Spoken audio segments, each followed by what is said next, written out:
Hello students, welcome back to my channel. इस video में आज हम NEP 2020 इसका सेकंड पार्ट डिस्कस कर रहे हैं, क्योंकि फर्स्ट वीडियो जो मैंने बनाई है उसमें हमने पार्ट 1 डिस्कस किया है, जिसमें मैंने आपको बताया कि NEP स्टार्ट कब हुई थी, सेकंड NEP कब आई थी, रिवाइज्ड कब हुई, ठीक है। और उसके बाद हमने उसमें फैक्ट डिस्कस किए थे, ठीक है। तो आज इस वीडियो में हम स्टार्ट कर रहे हैं फंडामेंटल्स ऑफ NEP, ठीक है। NEP के फंडामेंटल्स क्या थे? तो फर्स्ट इसमें जो फंडामेंटल था वो था एक्सेस, ठीक है। एक्सेस मतलब कि सब बच्चों तक ये पहुंचनी चाहिए जो भी हमारी एजुकेशन है। उसके बाद है इक्विटी, ठीक है। देन क्वालिटी, कि आप जो एजुकेशन प्रोवाइड कर रहे हो वो क्या करो, क्वालिटी ऑफ एजुकेशन होनी चाहिए। उसके बाद फोर्थ था affordability, then fifth is accountability, ठीक है। इसमें बाकी जो पॉइंट है वो काफ़ी इजीली हम समझ सकते हैं, बट इसमें ये जो सेकंड पॉइंट है इक्विटी, ठीक है, इसका मतलब क्या है ये हम थोड़ा डिटेल में डिस्कस कर लेते हैं। तो इक्विटी, ठीक है, एक वर्ड आपने सुना है इक्वालिटी, ठीक है, और दूसरा होता है इक्विटी। जनरली हम क्या कर देते हैं, इन दो टर्म्स में कंफ्यूज रहते हैं, तो वो हम क्या कर लेंगे अभी यहाँ पे डिस्कस करते हैं, ठीक है। तो अब देखो क्या करते हैं कि मेरे पास क्या है, एक क्लास है, ठीक है, जिसमें क्या है, मेरे पास एक VI का स्टूडेंट है, एक HI का स्टूडेंट है और एक क्या है, नॉर्मल स्टूडेंट है, ठीक है। अगर हमें इनको इक्वालिटी प्रोवाइड करनी है, ठीक है, तो हम क्या करेंगे, सपोज मैं इनको टीच कर रही हूँ और मैंने इन्हें क्या कर देना है, इनको स्मार्ट बोर्ड से पढ़ा रहे हैं, इन्हें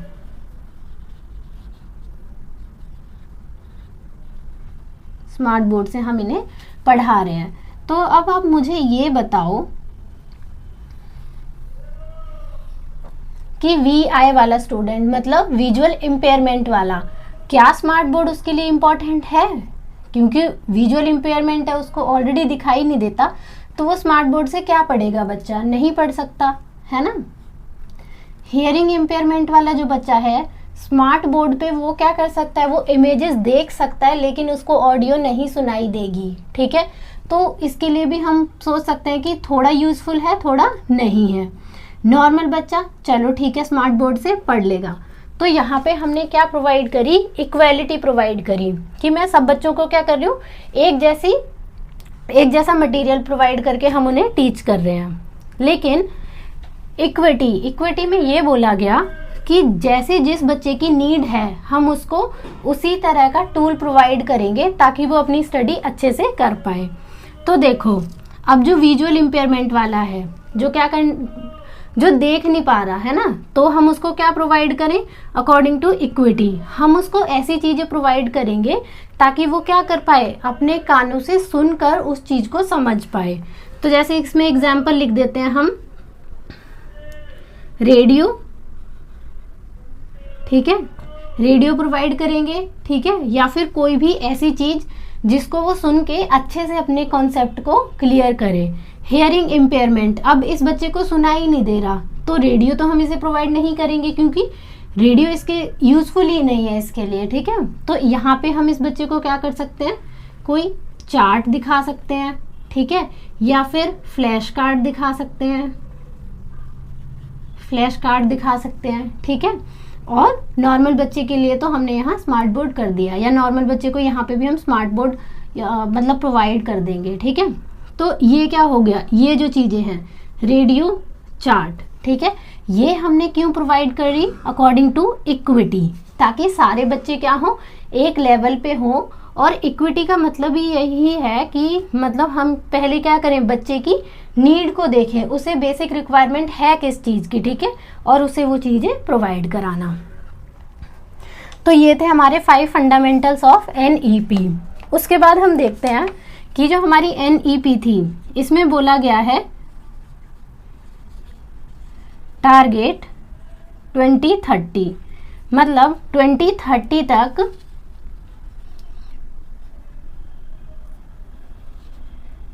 2030 तक ये क्या करेंगे, इम्प्लीमेंट NEP NEP इन पैन इंडिया, पैन इंडिया मतलब 2030 तक इनकी क्या टारगेट है कि ये NEP को पैन इंडिया इम्प्लीमेंट कर देंगे। पैन इंडिया का मतलब पूरे इंडिया में ये इम्प्लीमेंट इसे करेंगे। और हमने इसकी प्रीवियस वीडियो में ये भी देखा था कि फर्स्ट स्टेट कौन सा था जिसने NEP को इम्प्लीमेंट किया था, तो वो था उत्तराखंड, है ना, उसे भी याद रखना है।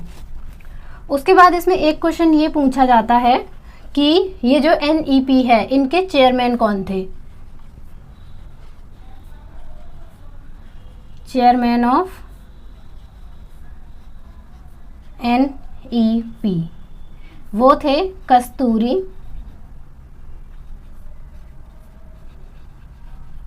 कस्तूरी रंगन।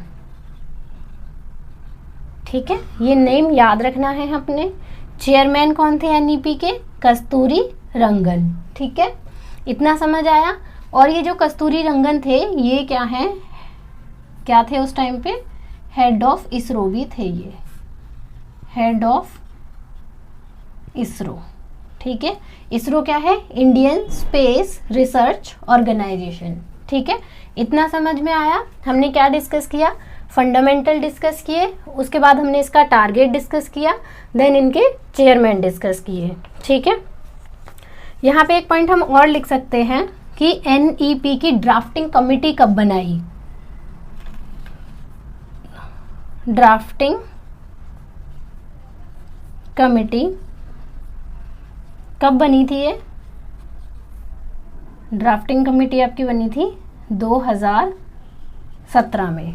ठीक है, 2017 में आपकी इसकी ड्राफ्टिंग कमेटी बनी थी।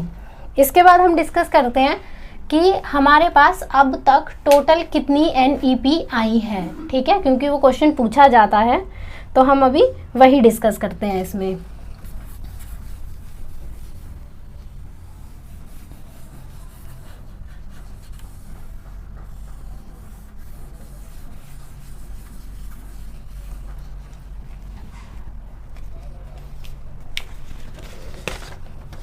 Total NEP। ठीक है, ये क्वेश्चन आता है कि टोटल NEP कितना है, तो वहां पे आपको ऑप्शन दे देंगे 3 है, 4 है, 2 है या 1। ठीक है, अब इसका करेक्ट आंसर देखते हैं हम क्या आएगा। तो फर्स्ट, जब मैंने बताया था आपको एक प्रीवियस वीडियो में कि NEP स्टार्ट कब हुई है, NEP स्टार्ट कब हुई थी? 1968 में। ठीक है, तो फर्स्ट तो ये हो गई। सेकंड कब हुई? NEP 1986। ठीक है, 2 NEP हो गई। और जो थर्ड NEP है वो है NEP 2020। NEP 2020 क्योंकि ये देखो NEP 1986 के बाद हमने डिस्कस किया था कि इसी का क्या आया था, एक रिवाइज्ड NEP आई थी हमारे पास, रिवाइज्ड NEP 1992। ठीक है, तो अगर हम इसको इंक्लूड कर लें तो हमारे पास 4 NEP हो गई। ठीक है, बट इसमें हम इसे इंक्लूड नहीं करते। ठीक है, तो हमारे पास टोटल NEP कितनी हो गई? टोटल 3। ये आपने याद रखना है। ठीक है, इसके बाद हम डिस्कस करेंगे कि जो NEP आई है ना, उसका जो फॉर्मेट है उसने कौन से कमीशन को रिप्लेस किया था। तो यहीं पे लिखेंगे, आपने सुना होगा कोठारी कमीशन। कोठारी कमीशन कब आया था? ये 1964 टू 1966। ठीक है, कोठारी कमीशन। कोठारी कमीशन में क्या बोला गया था कि जो हमारा एजुकेशन का फॉर्मेट होगा वो क्या रहने वाला है? 10+2। ठीक है, हम अभी तक 10+2 ही फॉलो करते हैं, बट जो NEP 2020 है इसने बोला कि भाई 10+2 को क्या करो, अब रिप्लेस कर दो इसे रिप्लेस कर दिया और हमारा न्यू फॉर्मेट क्या आया है अभी, 5 + 3 + 3 + 4। ठीक है, ये है अकॉर्डिंग टू NEP 2020। ठीक है, अब देखो कोठारी कमीशन का बता दिया मैंने, फॉर्मेट था 10+2 का, उसको रिप्लेस किया NEP 2020 ने, और जो नया फॉर्मेट है वो है 5 + 3 + 3 + 4। अब इसका एग्जैक्ट मीनिंग है क्या कि यहाँ पे जो 5 है एग्जैक्टली ये है क्या, किस चीज़ को रिप्रेजेंट कर रहा है। ठीक है, सिमिलरली 3 और 4, तो ये डिटेल में अभी हम डिस्कस करते हैं।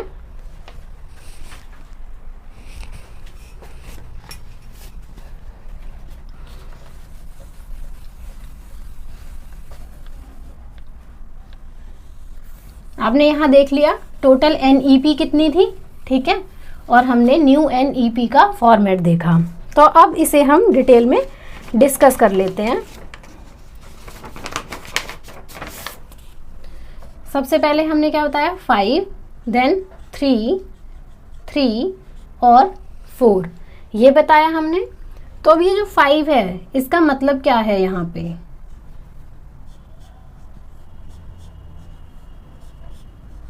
5 मतलब जो बच्चे के फर्स्ट 5 इयर्स होंगे, है ना, जहाँ पे वो क्या पढ़ता है, nursery, LKG, UKG, first and second class complete करेगा। ठीक है, तो इसको क्या बोला इन्होंने इसे बोला है फंडामेंटल स्टेजेस, फंडामेंटल स्टेज। ठीक है, जो हमारे फर्स्ट 5 इयर्स होंगे। उसके बाद बच्चा कौन सी क्लास में जाएगा, 3rd, 4th एंड 5th में। ये जो 3rd ईयर होंगी इसको बोला गया है प्रिपरेटरी स्टेज। ठीक है, कि फर्स्ट 5 बच्चे के लिए फंडामेंटल स्टेज होगी, उसके बाद बच्चे के लिए क्या होगी, प्रिपरेटरी स्टेज होगी। ठीक है, देन 5th के बाद देखो 6th, 7th और 8th, ये जो 3 साल है यहाँ पे इसको बोला गया मिडल स्टेज, मिडल स्टेज। ठीक है, उसके बाद आफ्टर 8th तो बच्चा कौन सी क्लास में आ जाएगा, अब 9th, 10th +1 एंड +2। ये वाली जो स्टेज है इसको क्या नाम दिया गया यहाँ पे, secondary stage, secondary stage.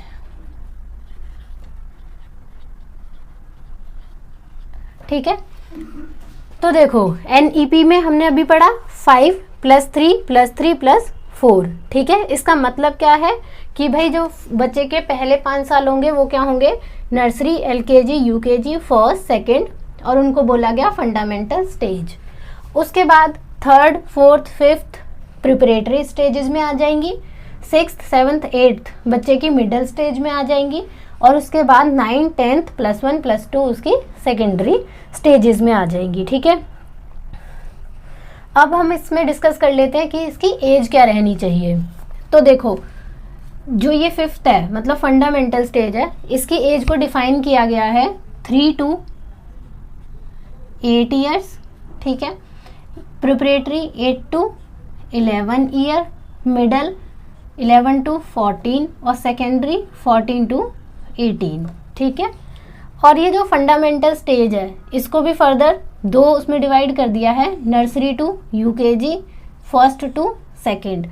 Nursery to UKG कितनी होनी चाहिए, 3 to 6, फर्स्ट और सेकेंड के लिए 7 to 8। ये है हमारा according to age. Fundamental stage में एज क्या होनी चाहिए, 3 to 8 आ जाएगी, प्रिपरेटरी में 8 to 11, मिडल स्टेज में 11 to 14 and then secondary stage में 14 to 18 ईयर्स। ठीक है, तो ये था मीनिंग ऑफ 5 + 3 + 3 + 4। उसके बाद देखेंगे इसमें कि होलिस्टिक डेवलपमेंट का मीनिंग क्या था।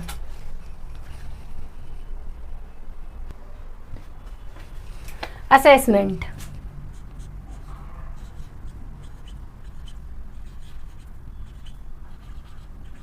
असेसमेंट तो NEP 2020 में बोला गया कि बच्चे की जो असेसमेंट होगी वो क्या होगी, 360 डिग्री।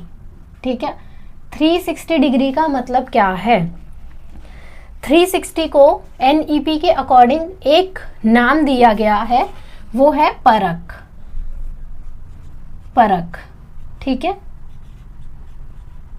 अब ये परख है क्या और ये 360 डिग्री से कैसे रिलेट कर रहा है, हम पहले वो जानते हैं। ठीक है, तो यहाँ पे P मतलब इन्होंने बताया परफॉर्मेंस, परफॉर्मेंस। A का मतलब यहाँ बताया इन्होंने असेसमेंट,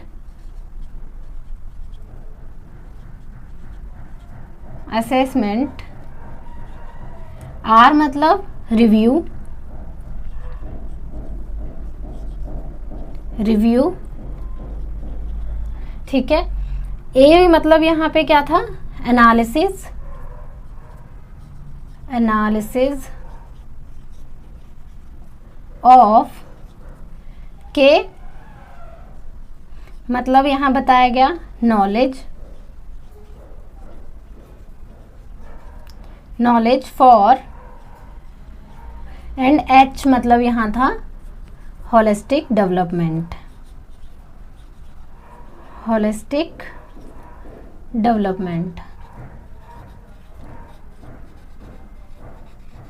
ठीक है, ये था हमारा परख कि बच्चे का हम क्या देखेंगे, इसमें असेसमेंट देखेंगे।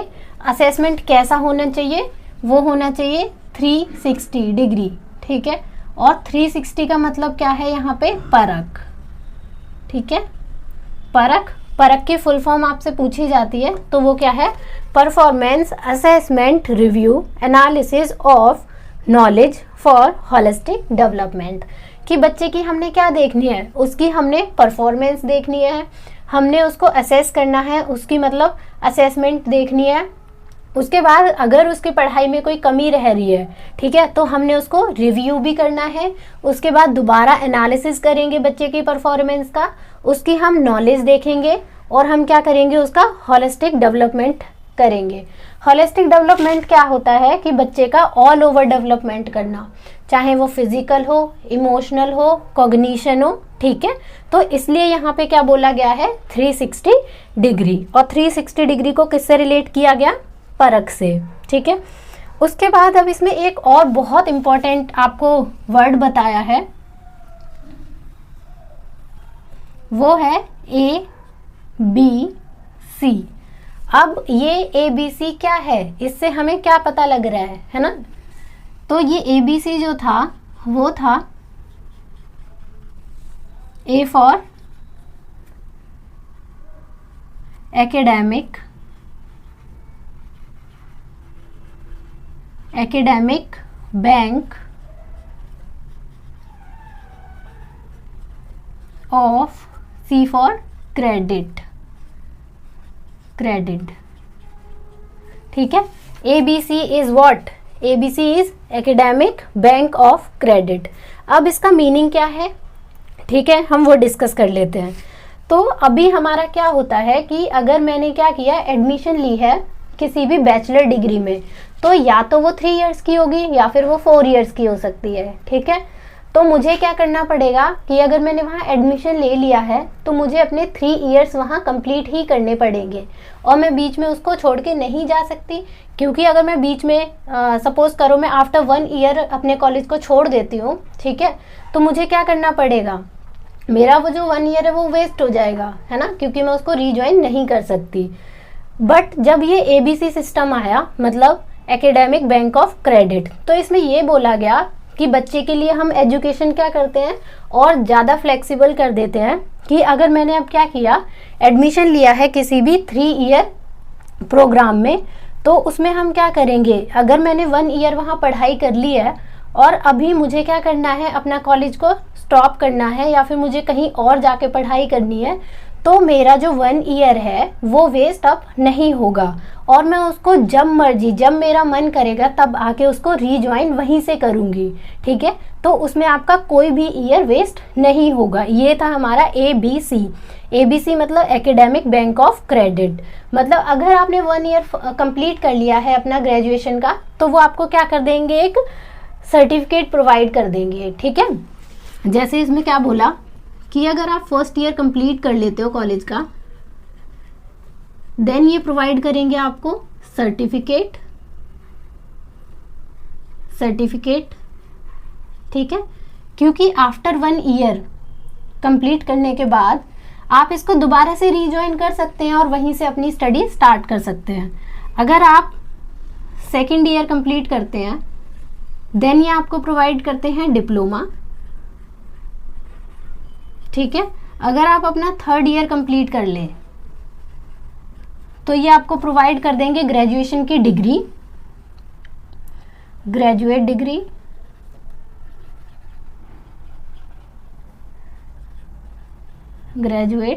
डिग्री। ठीक है, और अगर आप अपना 4 ईयर भी कंप्लीट करते हैं तो ये प्रोवाइड करते हैं